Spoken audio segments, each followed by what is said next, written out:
ही आज न उद्या ते खरं सांगणार आहे म्हणून पहिल्यांदा टार्गेट केलं गेलं की तिच्याबद्दल खूप वाईट साईड बातम्या पसरवल्या गेल्या.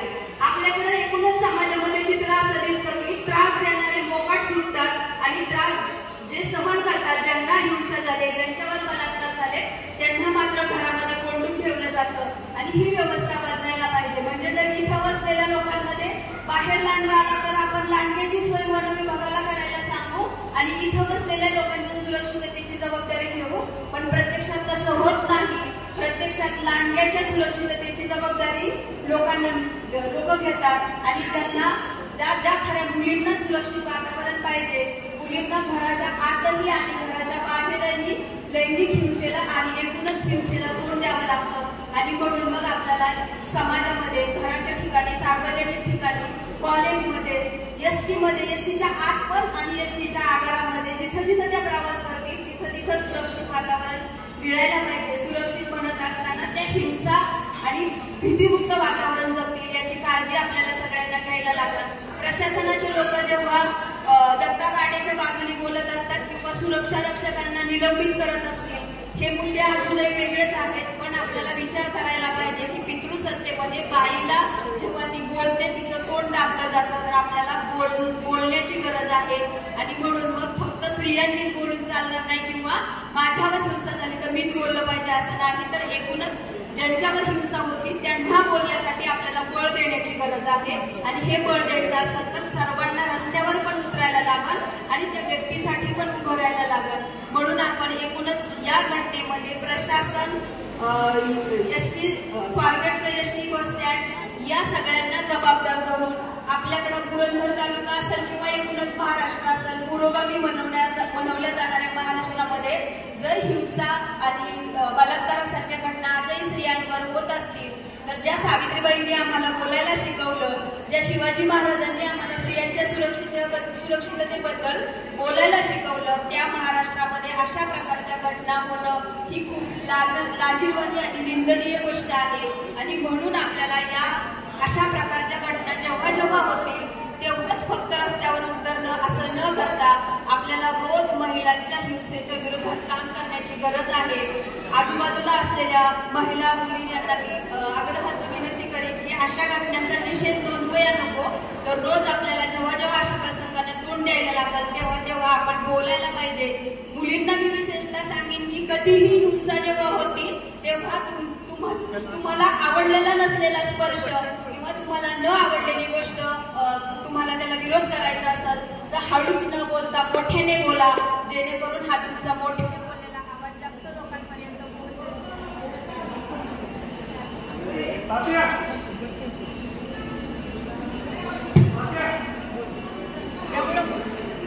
नाही संपलं, गेलं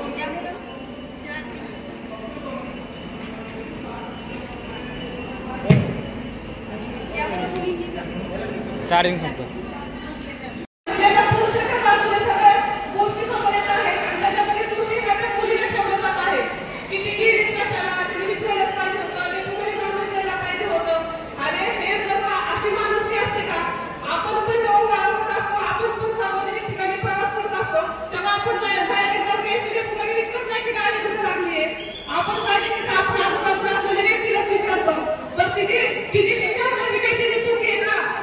आपण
काय केलं असतं?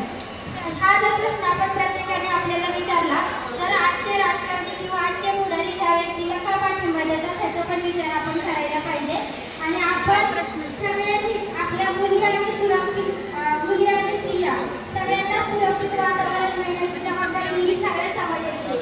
आपण फक्त एखाद्या ठिकाणी घटना घडली, 4 लोक उभे राहिले, निषेधकारांना उभे राहिले तर आपण सगळेजण फक्त बघायची भूमिका घेतो.